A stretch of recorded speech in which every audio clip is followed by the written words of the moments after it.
Hey guys, this is Sarah with Raven's Crochet, and my furry feline Raven is down here at my feet, crawling around.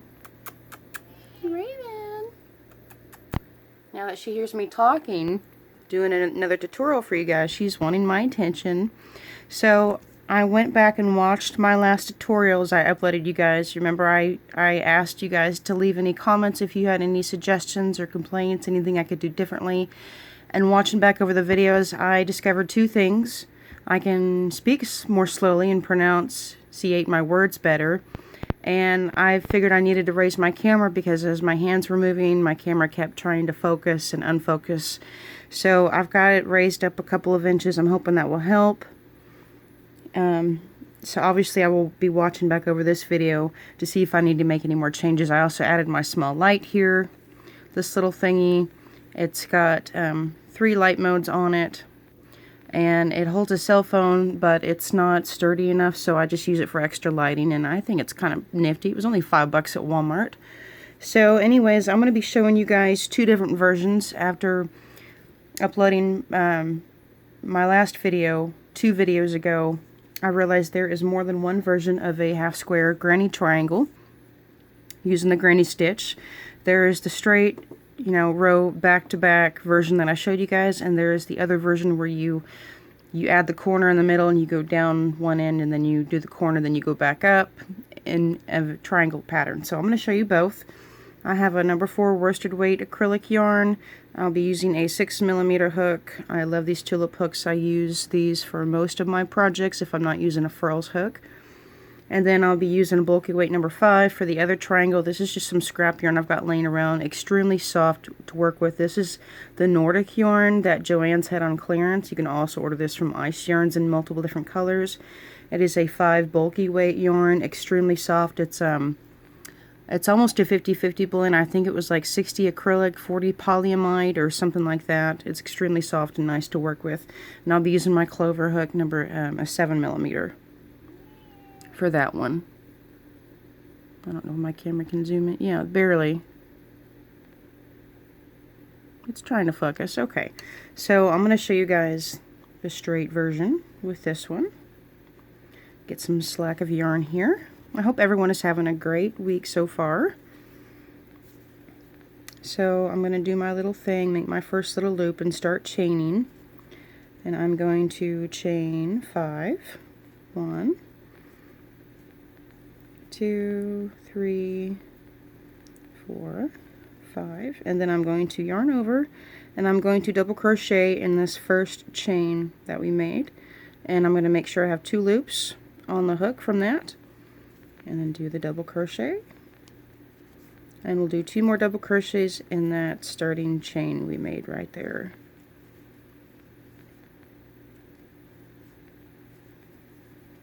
Okay, so far we have a chain 3 up, a chain 1 to make that space, our cluster of 3 double crochets. We need to mimic this side to finish the row, so we're going to chain 1 and then do a double crochet in that same center chain we did right there. And so now we have a chain 3, chain 1 for the space, 3 double crochet cluster, chain 1 for the space, and 1 more double crochet on the side. So now we are going to chain 4. This is a 1 row repeat, so you will do this at the beginning of each row. Chain 4, turn your work. In this first chain 1 space that we just did on the last row, we're going to do 3 double crochet. Yarn over, pull up a loop, go under 2, go under 2, pull through 2. There's our cluster. So now when you're doing 3 double crochet clusters, you are always more than welcome to do a chain 1 to hop over. Some people do that. You can do that if that's your preference. What I prefer to do is to not do that. I feel like it saves me more yarn, so I just immediately yarn over and do my next 3 clusters in the next space. In my opinion, that saves me more yarn, and if I still want some drape in my garment or my project, whatever I'm making, I just go up a hook size. And then, okay, so we got 2 clusters. We got a space over here on this side and a wall. Chain 3 for the wall. We're going to chain 1 to make that space, and then yarn over and do 1 more double crochet on the end. And so now it looks even. We've got 2 spaces on the side with the double crochets. We've got 2 clusters with a space in the middle. So now we're going to do our repeat. Same thing for each round. 1, 2, 3, chain 4, turn your work. Do 3 double crochets right in this very first space.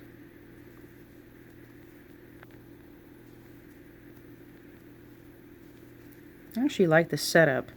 It's a lot easier to see what I'm doing. And my yarn ball just fell on the floor. Okay. Now again, you can chain 1 to hop over each cluster if you prefer, but I don't. I just yarn over and immediately do my next cluster of 3 double crochet in the next space.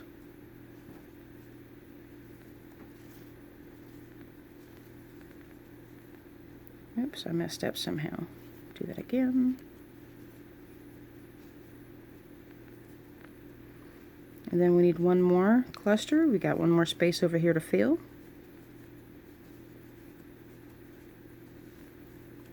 And then to mimic the other side, we need to do a chain 1 and 1 more double crochet. And this is what your work should look like. So this is your bottom you started with. You did a chain 5, and then you did, in the very first chain from your that we did from the hook, you did 3 double crochet, chain 1, 1 double crochet, all in that same stitch, and then that's your first row. Then you're going to chain 4 and do a double crochet in this space here. Chain 4, double crochet cluster, double crochet cluster, chain 1 to mimic this side, and then do a double crochet to mimic this side. Same thing, repeat, chain 4, double crochet cluster, cluster, cluster, chain 1, double crochet. That's what you do on every single row. I'll do 1 more row with you guys. Get some slack here. 1, 2, 3, chain 4, turn your work. Do 3 double crochets in this first space.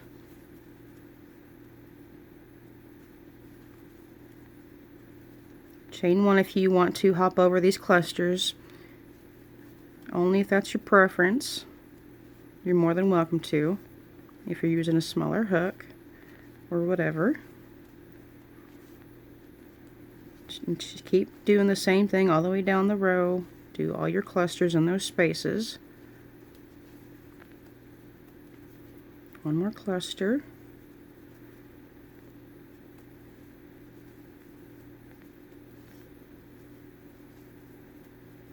Oops, I got too much.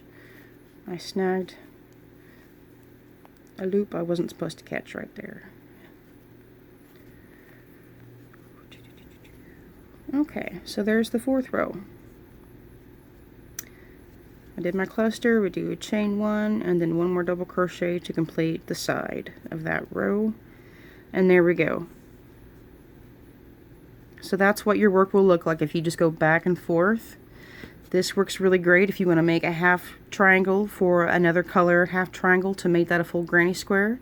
If you're doing like a color scheme in a blanket, or if you're doing a granny square blanket on the diagonal, these corners are really great to make to fill in the top 2 corners, the bottom 2 corners, and then all the sides on the end. And then I'm going to now use this 5 worsted weight yarn and show you the other half square granny triangle, this is my favorite one. It's the one I like to use in most of my shawls, especially with variegated multicolored yarns. It just has a very, very gorgeous effect.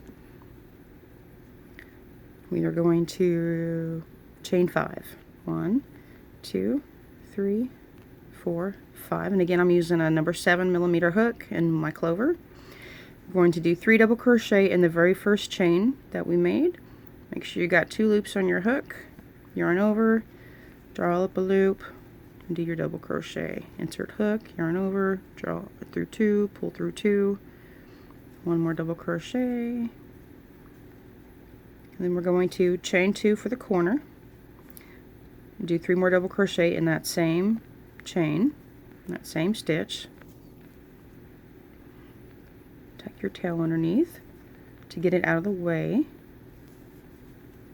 So we got 2 clusters, a space in the middle. Now we need to mimic this other side here. So we're going to chain 1 and do 1 more double crochet.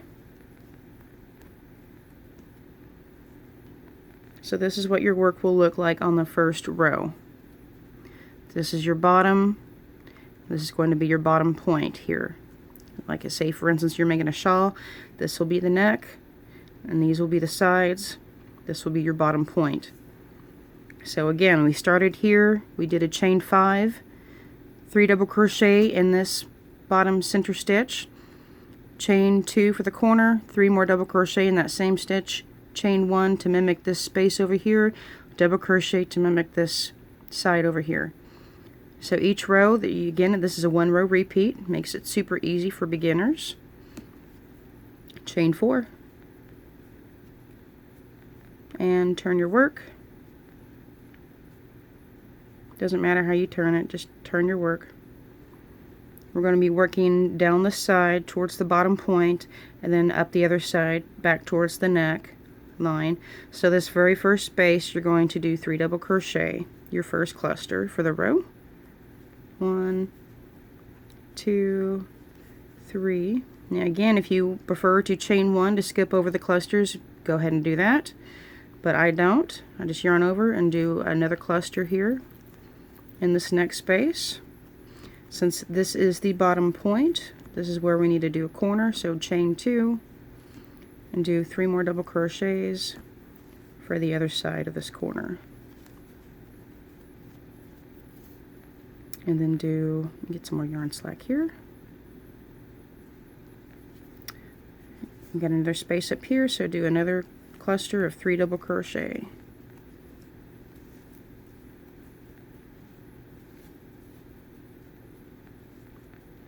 Chain 1 more double crochet to complete the row.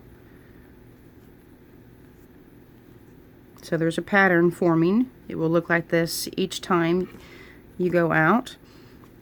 On each side of each row you will have an extra cluster of stitches as it builds and builds and builds. So the second row, we chained 4, 3 double crochets in that space, 3 more double crochets in the next space. This is the bottom point, so it's the corner. Chain 2, 3 more double crochets in that space, 3 more double crochets in that space. Chain 1 here to mimic this space, double crochet to mimic this side. 1 row repeat. We're going to do this again. Chain 4,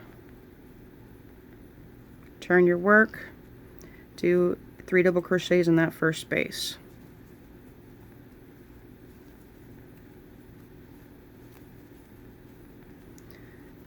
Over to your next space, do 3 more double crochets.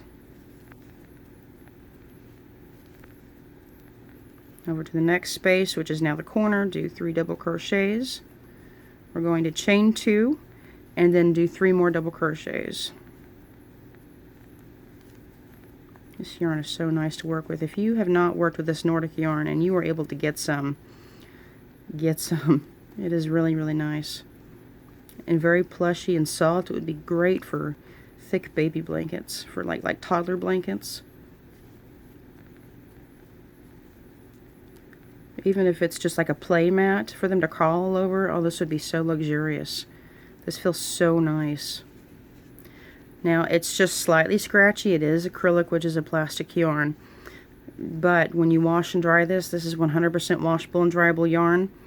It'll be much softer every time you wash and dry it. The dryer especially it softens it up, and it helps get some of the fibers off in the lint trap, and just the tossing and turning against other garments and stuff really helps soften it up. So this is row 3. Here's what your work should look like. Isn't that a gorgeous pattern? I love this.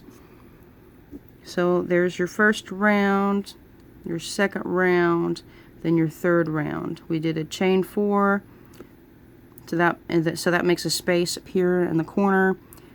Cluster, cluster, cluster, chain 2, cluster, cluster, cluster, chain 1 to mimic this side, double crochet to mimic the neckline on the other side. I'll do 1 more round just so you guys can get a really good idea of what this will look like as it gets bigger. Chain 4, turn your work, do a cluster in that first chain 1 space from the previous row. Do your chain 1s if you prefer over your clusters. I do not. I just go immediately into the next space and do my cluster of 3 double crochet in each space all the way down the row, all the way down until you get to the bottom point. 1 double crochet, 2 double crochet, 3 double crochet, chain 2 for that corner point, 3 more double crochet,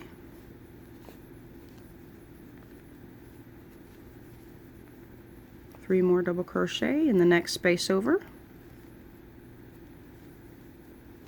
I love making shawls in this pattern. They are so gorgeous. It's super easy when you're starting out if you need to practice your granny stitch. And then one more space here in the top corner. 3 double crochet, chain 1, and then 1 more double crochet to finish the edge. And this is what your work will look like. Isn't that gorgeous? I just love how this turns out. So each row will get bigger and bigger and bigger and bigger, and you can tell I've done 4 rows because 1, 2, 3, 4 clusters on this side. 1, 2, 3, 4, 4 clusters on this side. You can also count diagonally up. 1, 2, 3, 4. That's another good indicator of which row you're on. And yeah, I hope these videos were helpful to you guys. I'm going to go ahead and end it here. Again, these were 2 different versions of the half square granny triangle, or as I like to call the granny stitch half triangle, so I don't get confused with it being a square or a triangle. So here's the other one I just showed you guys, so you can see the difference and what the 2 patterns look alike. This one is my favorite pattern to work with. This one is easy if you don't want to do the corner point. If you forget to do the chain 2 in the middle, you could just go back and forth. This is most easiest to do for beginners, but this one is still easy enough a beginner can absolutely do it. You can do it. I know you can do it. These patterns are super, super easy. I'm all about doing super easy patterns. I'm not into complex patterns, but if there's anything more complicated you guys want to know about, I can certainly direct y'all to someone else's channel. I'm more than happy to do that. I love leaving links in my description box below all the time, and just for my reference as well. So anyways, I hope this video was helpful to you guys. If you guys have any comments or suggestions, please leave them in the comments below. I would greatly appreciate any feedback you have. Please give me a like for this video. If you like any of my content, please go ahead and subscribe. It is absolutely free to do so. I will be having a giveaway here pretty soon. I'm getting close to 1,000 subscribers, but not quite there yet. I'm not in a hurry, but I already have a giveaway box ready to go. So spread the love, everyone. Let everyone know on your social media platforms, or in your crochet groups, or in your crochet classes, whatever, that there's so many cool people on here to watch, including myself. And there's a few favorites that I like to binge watch like all the time. These ladies are so great. So anyways, thank you guys so much for being here, for supporting my channel, and for leaving any comments that you have. Let me know again if you have any suggestions, anything you guys would like to see, any changes I need to make with my videos. I don't want to change too much. You know, I don't particularly like technology too much, but doing these videos here are fantastic, and I'm kind of liking this setup that I have here. So anyways, I hope you guys can see the video all right, and I love you guys. I hope you all are having a great crochet week. I will see you guys in another video. Bye.